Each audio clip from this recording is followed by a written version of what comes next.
MBBS कॉलेजला admission मिळावं हे प्रत्येक विद्यार्थ्याचं स्वप्न असतं आणि ते असायलाच पाहिजे. आणि मग काही विद्यार्थ्यांना स्कोर चांगला येतो, काही विद्यार्थ्यांना मीडियम लेवलचा स्कोर येतो, काही विद्यार्थ्यांना थोडासा कमी स्कोर असतो, परंतु एमबीबीएसच करायचं. मग कशा पद्धतीने हे ऍडमिशन होतात, आपल्याकडे काय काय अपॉर्च्युनिटीज आहेत आणि आपल्याला कुठल्या काउन्सिलिंगला फॉलो केल्यानंतर कोणतं कॉलेज मिळू शकतं, या सर्व गोष्टीचं डिस्कशन करण्यासाठी नमस्कार, मी ऋषिकेश कुलकर्णी आपल्या सर्वांचं व्हायब्रंट ऍडमिशन गायडन्स या आपल्या या युट्यूब चॅनलमध्ये स्वागत करतो. मित्रांनो, दरवर्षी आपण पाहतोय की थोडंसं मीडियम रेंजचा स्कोर होता या राज्यामध्ये, त्यांना एमबीबीएसला ऍडमिशन मिळाले, कमी स्कोर होता हे कॉलेज मिळालं, अशा अनेक गोष्टी तुम्ही ऐकल्या असतील. तर ह्या सर्व गोष्टी सांगण्यासाठी आता आपण सुरुवात करणार आहे. व्हायब्रंटमध्ये मेडिकल काउन्सिलिंगच्या ऍडमिशन प्रोसेसला ऑलरेडी सुरुवात झालेली आहे. आपल्या सेकंड बॅचचे ऍडमिशन देखील आता ऑलरेडी फुल होत आलेले आहेत. लवकरात लवकर काउन्सिलिंगला जॉईन करून घ्या. मेडिकलचे आपल्या एकूण 3 बॅचेस असतात, तर त्यासाठी विद्यार्थ्यांनी ज्यांनी अजून एनरोल केलं नाही त्यांनी एनरोल करून घ्या. व्हायब्रंटचं लातूर, बीड, बारामती, नांदेड, पुणे, छत्रपती संभाजीनगर आणि नाशिकमध्ये ब्रांच आहे ऑलरेडी. म्हणजे सर्व आता मी जे तुम्हाला प्रोसेस सांगणार आहे त्याच्या रजिस्ट्रेशन पासून ते तुमच्या शेवटच्या राऊंडच्या ऍडमिशन पर्यंत संपूर्ण प्रोसेस हे घर बसल्या ठिकाणी व्हायब्रंटमध्ये कंप्लीट करून देते. कुठल्याही विद्यार्थ्याला काही करायची गरज पडत नाही. सर्व प्रोसेस आम्ही स्वतः करून देतो. तुम्हाला फक्त चांगल्या कॉलेजला जाऊन ऍडमिशन घेणं हेच तुमच्याकडे काम असतं. आता आपण बघूया की कशा पद्धतीनं आपल्याला अपॉर्च्युनिटीज असू शकतात एखाद्या विद्यार्थ्याला, आणि तुम्हाला एक मी थोडंसं क्विक वे मध्ये सांगणार आहे की काय काय अपॉर्च्युनिटीज आहेत आपल्याला एमबीबीएस साठी. ठीक आहे, थोडंसं आता आपण फक्त या व्हिडिओच्या मधून एमबीबीएसचं डिस्कशन करणार आहे. मी तुम्हाला कट ऑफचा अंदाज ऑलरेडी तुम्हाला मी सांगितलेला लास्ट व्हिडिओमध्ये. रिझल्टच्या माध्यमातून आपल्या रँक प्रमाणे तर एक्झॅक्टली कळणारच आहे. त्यानंतर डॉक्युमेंट्स महत्वाचे काय लागतात ते देखील मी तुम्हाला सांगितलेलं आहे. आता आपण बघूया की ह्या सर्व गोष्टीनंतर आपलं स्वप्न कशा पद्धतीने पूर्ण होऊ शकतं. आता बघा की 3 महत्वाच्या गोष्टी असतात. एक म्हणजे काय, काउन्सिलिंग मध्ये एक ऑल इंडिया कोटा काउन्सिलिंग असते. ठीक आहे, ऑल इंडिया काउन्सिलिंग असते. आता ही ऑल इंडिया काउन्सिलिंग कोण कंडक्ट करतं, तर मेडिकल काउन्सिल कमिटी म्हणजेच काय असतं, एमसीसी. ठीक आहे, मेडिकल काउन्सिल. मग ह्या ऑल इंडिया काउन्सिलिंग मध्ये कोणकोणते कॉलेजेस पार्टिसिपेट असतात, कोणकोणत्या इन्स्टिट्यूट पार्टिसिपेट असतात हे देखील तेवढंच महत्वाचं आहे. आता कोणते असतात बघून घ्या तुम्ही, की एक असतं 15% सीट्स इन ऑल नॅशनल जीएमसीस. म्हणजे काय आहे, आता याचा अर्थ बघा, म्हणजे प्रत्येक गव्हर्नमेंट कॉलेजच्या 15% जागा ह्या ऑल इंडियातून फिलअप केल्या जातात. म्हणजे फॉर एक्झाम्पल समजा बीजे कॉलेज आहे, सपोज तिथे 100 जागा असतील, त्यातल्या 15 जागा कुठून भरणार आहेत, तर या प्रोसेसमधून, म्हणजे कुठल्या एमसीसीच्या 15% ऑल इंडिया कोटा प्रोसेसमधून. आणि 85% जागा कुठून भरणार आहेत, तर त्या स्टेटमधल्या विद्यार्थ्यासाठी राखीव असतात. तसंच काही विद्यार्थी म्हणतात की सर आम्हाला बाहेरच्या राज्यातल्या गव्हर्नमेंट कॉलेजला जाता येतं का, हो जाता येतं. तुम्हाला यूपी मध्ये जायचंय, कर्नाटक मध्ये जायचंय, तर तिथल्या गव्हर्नमेंट कॉलेजला ऍडमिशन घ्यायचं असेल तर तुम्हाला हाच कोटा असतो, म्हणजे 15%. फक्त 15% सीट्स असतात आणि सर्व राज्यामधले विद्यार्थी पार्टिसिपेट असतात, त्यामुळे याची कॉम्पिटिशन जास्त असते. दरवर्षी इथला कट ऑफ ह्या हायर साईडला जातो. परंतु ज्या विद्यार्थ्यांना कुठल्याही राज्यामध्ये गव्हर्नमेंटला अप्लाय करायचं असेल तर हा एक ऑप्शन त्यांच्याकडे आहे. त्यानंतर 100% सीट्स इन एम्स अँड झिपमर. आता ज्या विद्यार्थ्यांना एकदम चांगला स्कोर आहे आणि त्यांचं स्वप्न आहे की मला एम्स सारख्याच इन्स्टिट्यूट मधून एमबीबीएस कंप्लीट करायचंय, झिपमर मधूनच मला एमबीबीएस कंप्लीट करायचंय, तर अशा विद्यार्थ्याला कोणती काउन्सिलिंग फॉलो करावे लागणार आहे, that is MCC all India counselling. त्याच्यानंतर बघा 100% सीट्स इन डीम्ड युनिव्हर्सिटीज. आता बघा तुम्हाला कमी स्कोर आहे, फॉर एक्झाम्पल की मला 280 स्कोर आहे, 250 स्कोर आहे, माझा 310 आहे, माझा 350 स्कोर आहे, तरी देखील अशा विद्यार्थ्यांना डीम्ड युनिव्हर्सिटी मधून एमबीबीएस ला नंबर लागतो. मग ज्या विद्यार्थ्यांचा स्कोर कमी आहे परंतु एमबीबीएसच करायचंय, तर अशा विद्यार्थ्यांना फोकस कुठं करावं लागतं, ते म्हणजे डीम कॉलेजला फोकस करावं लागेल. मग हे तुम्ही प्रत्येक राज्यातल्या डीम कॉलेजला अप्लाय करू शकतात. सपोज कर्नाटक मधला एखाद्या कॉलेजला अप्लाय करायचंय, फॉर एक्झाम्पल केएलई आहे, तुम्हाला तिथे अप्लाय करायचंय तर तुम्ही अप्लाय करू शकता तिथून. तेलंगणामध्ये सपोज मल्लारेड्डी कॉलेज आहे, महाराष्ट्रामध्ये डीवाय पाटील आहे, भारतीय विद्यापीठ आहे, अशा कॉलेजला तुम्हाला ऍडमिशन घ्यायचं असेल तर तुम्हाला डीम कॉलेजला फॉलो, म्हणजे त्याची ऍडमिशन प्रोसेस फॉलो करावी लागणार आहे. म्हणजे ऑल इंडिया आणि सेंट्रल युनिव्हर्सिटीज ह्या सगळ्या, एएफएमसी सुद्धा इथूनच सीट्स फिलअप केल्या जातात ऑल इंडिया मधून. एएफएमसी, एम्स, झिपमर, त्याच्यानंतर 15% ऑल इंडिया कोटा आणि डीम्ड युनिव्हर्सिटी, याची सर्वांची प्रोसेस ही चालते मित्रांनो ऑल इंडिया काउन्सिलिंग मधून चालत असते. ठीक आहे, आणि बघा हे इथे काय असते, ऑल इंडिया काउन्सिलिंगला open to all NEET qualified pan India candidates, no state restrictions. इथे काही हेच डोमेसाईल असलं पाहिजे असं बिलकुल नाही. हे ओपन टू ऑल काउन्सिलिंग चालत असते मित्रांनो, अशा पद्धतीने चालतंय. येस, अशा पद्धतीने चालतं. आता हा झाला एक पहिला ऑप्शन. ठीक आहे, आता याच्यामध्ये काय असतं मित्रांनो, ऑल इंडिया काउन्सिलिंग मध्ये थोडंसं मेरिट हायर साईडला जातं. फक्त याच्यामध्ये ज्यांना कमी स्कोर आहे त्यांच्यासाठी अपॉर्च्युनिटी कुठे आहे, तर डीम्ड कॉलेजमध्ये. बाकी एम्स, झिपमर, एएफएमसी आणि 15% ऑल इंडिया कोटा, अशा जर तुम्हाला चांगल्या इन्स्टिट्यूट मध्ये पार्टिसिपेट करायचं असेल तर तुम्हाला ऑल इंडिया काउन्सिलिंग ही फॉलो करावीच लागते. मग याचे रजिस्ट्रेशन असतात, याचे डॉक्युमेंटेशन असतात, याची चॉईस फिलिंग असते, मग तुम्हाला कुठलं कॉलेज मिळू शकतं, ऑप्शन्स कशा पद्धतीने ठेवायचे, हे सगळं व्हायब्रंट मध्ये करून देतो आम्ही. तुम्हाला काहीच करायची गरज नाही. म्हणजे तुमचे ऑल इंडिया काउन्सिलिंग देखील आम्ही कव्हर करत असतो. ठीक आहे. पुन्हा दुसरा ऑप्शन्स काय आहे काउन्सिलिंगसाठी ऍडमिशन घ्यायला, एमबीबीएस ला ऍडमिशन घ्यायला, that is the Maharashtra state quota. म्हणजे जे विद्यार्थी आता महाराष्ट्र स्टेट मधले विद्यार्थी आहेत, त्यांना एक ऑल इंडिया काउन्सिलिंग मध्ये ते पार्टिसिपेट करू शकतात. आणि त्यांच्याकडे दुसरा आणि चांगला ऑप्शन काय अजून, महाराष्ट्र स्टेट काउन्सिलिंग. आता याच्यामध्ये बघा, ही ऍडमिशन प्रोसेस कोण कंडक्ट करतं, जसं ऑल इंडिया एमसीसी करतं तसं हे state common entrance test cell म्हणजे सीईटी सेल ही महाराष्ट्रातली एमबीबीएस पासून फिजिओथेरपी संपूर्ण ऍडमिशन प्रोसेस हे सीईटी सेल कंडक्ट करत असतं. आता इथे जागा किती राहिल्या मित्रांनो आपल्याकडे, एमबीबीएसच बोलतोय आपण, बाकी कोर्स नाहीये. तर आता बघा जागा किती राहिल्या, तर 85% seats in Maharashtra GMC college. कारण की 15% कुठून जागा भरल्या, तर त्या ऑल इंडिया काउन्सिलिंग मधून 15% जागा फिलअप झाल्या. मग आता आपल्या महाराष्ट्राच्या विद्यार्थ्याकडे किती राहिल्यात, गव्हर्नमेंट कॉलेज ऍडमिशन घ्यायचं असेल तर 85% जागा असतात.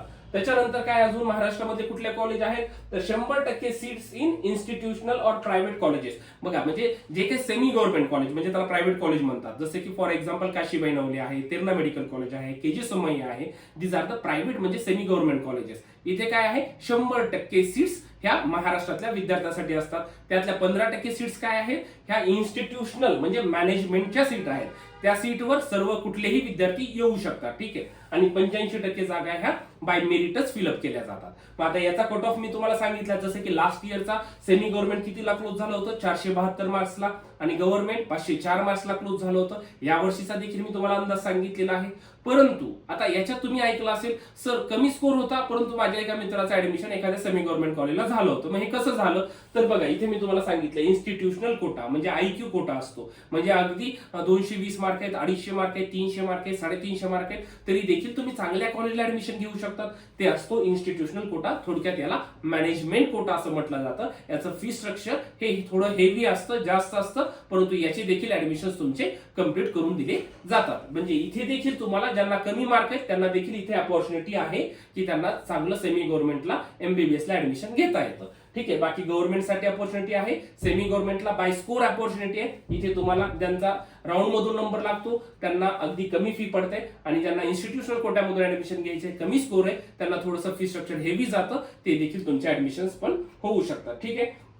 आणि इथे काय आहे, फक्त महाराष्ट्र एक क्लोज स्टेट आहे. इथे फक्त 85% जो कोटा असतो तिथे फक्त महाराष्ट्रातलेच विद्यार्थी ऍडमिशन घेऊ शकतात. इथे 10वी आणि 12वी महाराष्ट्रातून झाली पाहिजे, आणि डोमेसाइल सर्टिफिकेट देखील महाराष्ट्राचंच पाहिजे. फक्त काही एक्सेप्शन असतात डिफेन्स मधलं किंवा बाकीच्या गोष्टीचं, तर ते मात्र सोडून द्यायचं विद्यार्थ्यांनी. अशा पद्धतीने म्हणजे आपल्याकडे सेकंड ऑप्शन काय आहे, महाराष्ट्र स्टेट काउन्सिलिंग. एक झालं ऑल इंडिया बघितली आपण, स्टेट काउन्सिलिंग पण बघितली, आणि स्टेट काउन्सिलिंग मध्ये थोडंसं मेरिट गव्हर्नमेंट कॉलेजचं जास्त असतं, सेमीचं पण देखील मेरिट बऱ्यापैकी असतं, आणि त्याच्यामध्ये सेमी मध्ये मॅनेजमेंट कोटा असतो. कमी मार्क असेल तर तुम्ही ते फॉलो करू शकता. ठीक आहे. आता तिसरं आणि अत्यंत महत्वाची काउन्सिलिंग असते ते म्हणजे काय आहे, open state private quota. Open state private quota म्हणजे काय आहे, आता काही विद्यार्थी तुम्ही ऐकलं असेल, सर माझा मित्र कर्नाटकमध्ये गेल्या वर्षी प्रायव्हेट कॉलेज ऍडमिशन, तर माझ्या मित्राला खूप बऱ्यापैकी कमी मार्क होते पण तो युपी मध्ये एमबीबीएस करतोय, सर केरळमध्ये एमबीबीएस करताय, आंध्रमध्ये करताय. अशा अनेक आपल्याकडे एक्झाम्पल्स आहेत आणि तुम्ही ऐकलं देखील असेल. तर त्याला काय म्हणतात, open state private quota counselling admission process, ज्याला थोडक्यात आउट ऑफ स्टेट कोटा असं आपण म्हटलं जातं. म्हणजे आता हे कसं असतं, तर आता हे कशा पद्धतीने अप्लाय केलं जातं, तर ह्याला काही सेंट्रलाइज प्रोसेस आहे का, अजिबात नाही. आता तुम्ही तिथल्या प्रायव्हेट कॉलेजला कन्फ्युजन होऊ द्यायचं नाही. गव्हर्नमेंट कॉलेजला जायचं असेल 15% ऑल इंडिया कोटा जो मी तुम्हाला सांगितलाय, पण तिथल्या प्रायव्हेट कॉलेजला अप्लाय करायचं असेल तर कुठलीही सेंट्रलाइज प्रोसेस नसते. तुम्हाला त्या रिस्पेक्टिव्ह स्टेटला अप्लाय करावं लागतं. बघा इथे सांगितलंय. आता हे अप्लाय कसं करायचंय, respective state authorities. For example समजा आता तुम्हाला कर्नाटकला अप्लाय करायचं असेल तर तिथं केईए युनिव्हर्सिटी आहे, त्यांचं रजिस्ट्रेशनचा फॉर्म भरावा लागतो आणि मग तुम्ही त्या स्टेटला इलिजिबल होता. पुन्हा काय केएनआरयूएचएस युनिव्हर्सिटी आहे, असे प्रत्येक युपीला डीजीएमई आहे, असं बरेचशा म्हणजे त्या राज्याच्या काय ऑथॉरिटीज असतात तिथले आपल्याला, जसं महाराष्ट्राचं सीईटी सेल आहे तसं त्या राज्याचा आपल्याला फॉर्म भरावा लागतो. ज्या ज्या ह्याला ओपन स्टेट आहेत म्हणजे जिथे आपण जाऊ शकतो अशा अनेक स्टेट आहेत, त्या स्टेटला आपल्याला फॉर्म भरायचा आणि तिथे ऍडमिशन प्रोसेस आपण करू शकतो. म्हणजे सपोज आता तुम्हाला जसं मी सांगितलं की सेमी गव्हर्नमेंट कॉलेजचा कट ऑफ 490च्या प्लस राहील. आता एखाद्या विद्यार्थ्याला 450 मार्क आहेत, ठीक आहे, तो विद्यार्थी सेमी गव्हर्नमेंटचा मॅनेजमेंट कोट्यातून जाऊ शकत नाही. तो विद्यार्थी डीमला पण त्याचं फीस भरायची तयारी नाहीये, पण 450 मार्क आहेत आणि चांगलं कॉलेज पण पाहिजे आहे. तर असे विद्यार्थ्याला कर्नाटक, तेलंगणा इथे खूप चांगल्या अपॉर्च्युनिटीज आहेत जिथे राऊंड मधून ते ऍडमिशन घेऊ शकतात. मग त्याचं काय असतं, रजिस्ट्रेशन असतं, डॉक्युमेंटेशन असतात,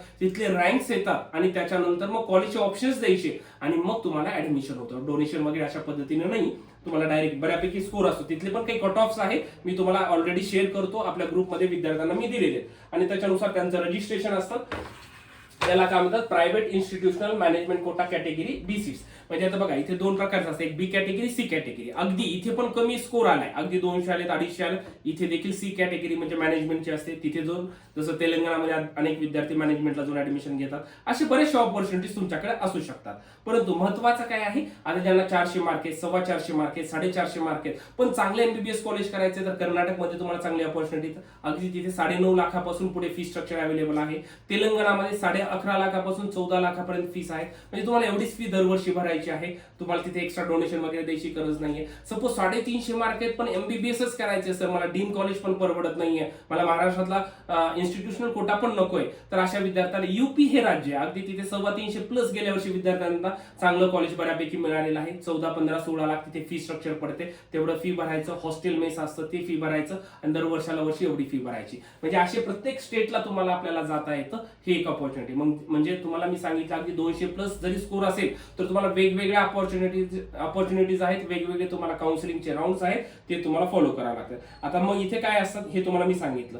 आता इथं प्रत्येक ठिकाणी काय आहे, एक प्रोसेस असते. आता या प्रत्येक ठिकाणी जसं ऑल इंडिया असेल तर ऑनलाईन पोर्टल रजिस्ट्रेशन असतं, त्याचं रजिस्ट्रेशनची फी भरावी लागते, ही प्रोसेस आम्ही करून देतो. त्याच्यानंतर डॉक्युमेंट अपलोड करावं लागतं, त्याचं व्हेरिफिकेशन असते, ही प्रोसेस आम्ही करून देतो. मग तुम्हाला ऑल इंडिया कोटा असू द्या, स्टेट कोटा असू द्या, आउट ऑफ स्टेट कोटा असू द्या, ह्या सर्व प्रोसेस मधून जावं लागतं. फेज 1 म्हणजे तुम्हाला रजिस्ट्रेशन, फेज 2 मध्ये डॉक्युमेंटेशन असतं, फेज 3 काय आहे, प्रिफरन्स अँड चॉईस फिलिंग हे असतं. म्हणजे तुम्हाला आम्ही कॉलेजची लिस्ट काढून देतो. ऑल इंडियामध्ये लिस्ट काढून दिली जाते, स्टेट कोटामध्ये लिस्ट काढून दिली जाते, बाहेरच्या राज्यातली लिस्ट काढून दिली जाते. मग नंबर कुठं लागू शकतो, कोणतं कॉलेज मिळू शकतं MBBS हे तुम्हाला सांगितलं जातं. त्याच्यानुसार तुम्हाला चॉईस फिलिंग करून दिली जाते आणि त्याच्यानंतर चॉईस लॉकिंग करून दिलं जातं. त्याच्यानंतर काय असतं, seat allotment matrix and result publication. मग या प्रत्येक याचं जी काउन्सिलिंग तुम्ही फॉलो केलेली आहे, ज्याचा आपण चॉईस फिलिंग केली आहे, त्याचा रिझल्ट लागतो. मग रिझल्ट लागल्यानंतर त्या कॉलेजच्या फीचा किती DD काढायचा आहे, ओरिजिनल डॉक्युमेंट घेऊन कसं जायचंय, ऍडमिशन कशा पद्धतीने घ्यायचंय, मग एक राऊंड झाला, पुढे बेटरमेंट कसं करायचंय, राऊंड 2 ला, राऊंड 3 ला मॉपअप राऊंड म्हटलं जातं.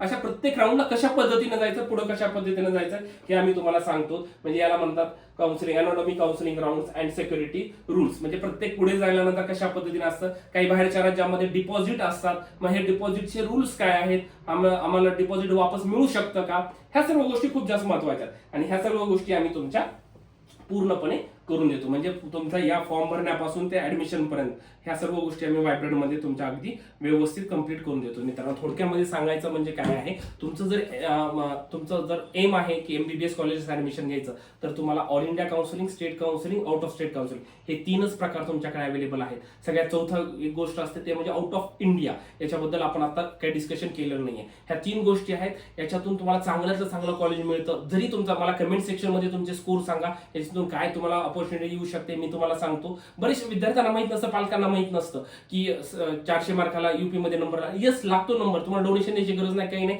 राऊंड मधून तुम्हाला बऱ्यापैकी चांगलं कॉलेज मिळून जातं. 450 मार्क आहेत, तर सेमी गव्हर्नमेंटला महाराष्ट्रात नंबर लागत नाही, परंतु तुम्हाला चांगलं कर्नाटक मधलं कॉलेज मिळतं, तुम्हाला चांगलं तेलंगणा मधलं कॉलेज मिळतं, तुम्हाला चांगलं आंध्र प्रदेश मधलं कॉलेज मिळतं. हे अनेक विद्यार्थी आणि पालकांना माहित नाही. तिथलं फी स्ट्रक्चर नॉर्मल 11.5 ते 12 लाख असतं.